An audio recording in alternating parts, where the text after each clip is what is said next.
దీన్ని చూసి నీ ఫ్రెండ్ ఇట్లుంటే నీ స్నేహితులు ఎవరో చెప్పండి, నీ గురించి చెప్తామంటారు కదా. సో అందువల్ల what wait Pakistan is a great nation, Shahbaz Sharif is a great leader అట.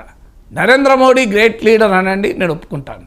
ఎందుకంటే భారతదేశంలో 3 సార్లు ఎన్నికలు జరిగితే కోట్లాది మంది భారత ప్రజల ఓట్లతో గెలిచిన నాయకుడు ఆయన.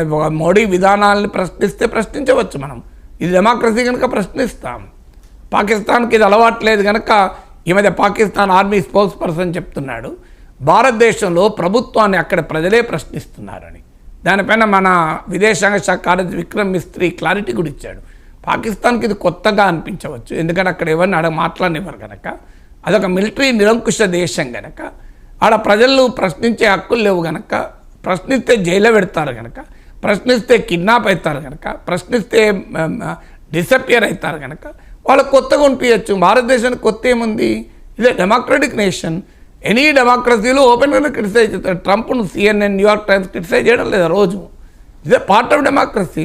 ట్రంప్ను ఎంత భయంకరంగా క్రిటిసైజ్ చేస్తున్నారు అమెరికాలో. సో అందువల్ల డెమోక్రసీకి ఉండే క్యారెక్టర్ అది. సో కానీ మరి ఆ డెమోక్రటిక్ నేషన్కు ప్రైమ్ మినిస్టర్ను ఒక మిలిటరీ ఆర్మీ చెప్పు చేతుల్లో ఉండి ఆర్మీ రిగ్ చేస్తే ఎన్నికల్లో గెలిచిన ప్రైమ్ మినిస్టర్ ఇద్దరు గ్రేట్ లీడర్స్ ఎట్లవుతారు?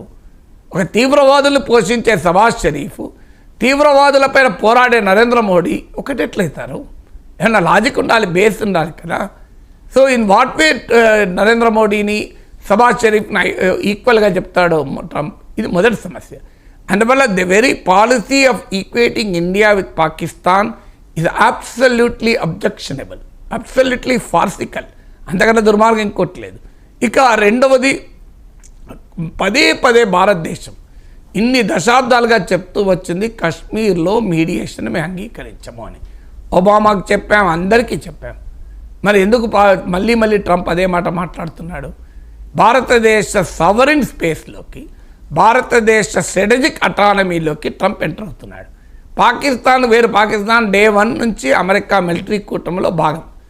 మీరు ఇప్పుడు ట్రంప్ చేసిన దాన్ని మీకు కార్గిల్ యుద్ధ సమయంలో మీకు బిల్ క్లింటన్ దగ్గరికి కూడా అప్పుడు ప్రైమ్ మినిస్టర్ నవాజ్ షరీఫ్ వెళ్ళాడు. ఈయన అన్ననే ప్రైమ్ మినిస్టర్ అప్పుడు నాకు గుర్తున్నంత వరకు. నవాజ్ షరీఫ్ వెళితే బిల్ క్లింటన్ దగ్గరికి వెళ్ళి ఇది కార్గిల్ యుద్ధము చాలా ప్రమాదకర స్థాయికి చేరింది, మీరు ఇంటర్వ్యూని ఇండియాకు కూడా చెప్పి ఆపించండి అని వెళ్తే అప్పటి ప్రెసిడెంట్ బిల్ క్లింటన్ ఏమన్నాడు? మొదలు నీవు చొరబాటును ఆపు, first go and stop this nonsense అన్నాడు. Go and stop this nonsense అన్నాక నవాజ్ షరీఫ్ వెనక్కి తోకముడిచాడు. అప్పుడు కార్గిల్ యుద్ధం ఆగింది. కానీ ట్రంప్ ఇవాళ ఏం చెప్తున్నాడు? 2 గ్రేట్ నేషన్స్, 2 గ్రేట్ లీడర్స్, నేను ట్రేడ్ చేయాలని బెదిరించినా ఊరుకున్నారు, డిన్నర్ కూర్చుందామంటున్నాడు. ఎంత తేడా చూడండి. సో ట్రంప్ చెప్పాల్సి ఉండే పాకిస్తాన్ ఆయన దగ్గర వెళ్ళినప్పుడు, స్టాప్ దట్ నాన్ సెన్స్, ఆ టెర్రరిజాన్ని మొదలు ఆపు అని. ట్రంప్ ఏదో టెర్రరిజానికి వ్యతిరేకం, పాకిస్తాన్ విషయంలో చాలా గట్టిగా ఉంటారు అని చెప్పారు కదా ఇప్పటిదాకా. విచిత్రం ఏంటంటే ఈ ట్రంప్కు ఓవర్సీస్ భారతీయ జనతా పార్టీ పనిచేసింది.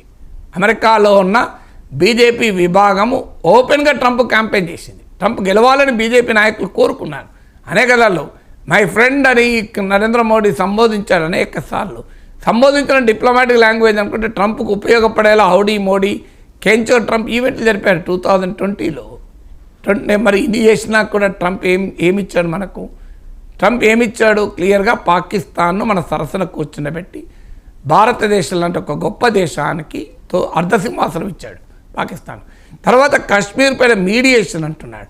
ఆఖరికి మనల్ని అవమానించే రీతిలో ట్రేడ్, పాకిస్తాన్ లాంటి దేశం IMF బెయిల్అవుట్ కొరకు అమెరికా కాళ్ళు పట్టుకుంటే పట్టుకోవచ్చు, $1 బిలియన్ తీస్తే.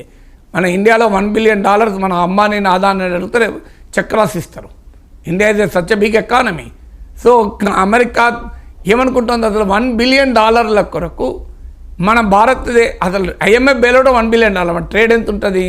ఫ్యూ $1 మిలియన్ కొరకు ఇండియా తన సావర్నిటీని వదులుకుంటుందా? తన సార్వభౌమాధికారాన్ని తాకట్టు పెడుతుందా? మరి ట్రంప్ అంటున్నాడు కదా ట్రేడ్ వెపన్ ఉపయోగించిన దాంతో భయపడ్డానని. సో అబ్సల్యూట్లీ ట్రంప్ వైఖరి ఇండియాను అవమానించే రీతిలో ఉంది, ఇండియాకు వ్యతిరేకంగా ఉంది. అన్ఫార్చునేట్లీ భారత ప్రభుత్వము దిగువ స్థాయిలో క్లారిఫికేషన్ ఇవ్వడం కాదు, ప్రైమ్ మినిస్టర్ స్థాయిలో ట్రంప్కు అర్థమయ్యే భాషలో చెప్పాలి. ట్రంప్కు అర్థమయ్యే భాష చెప్తే తప్ప ట్రంప్ వినడు. Trump from a position of week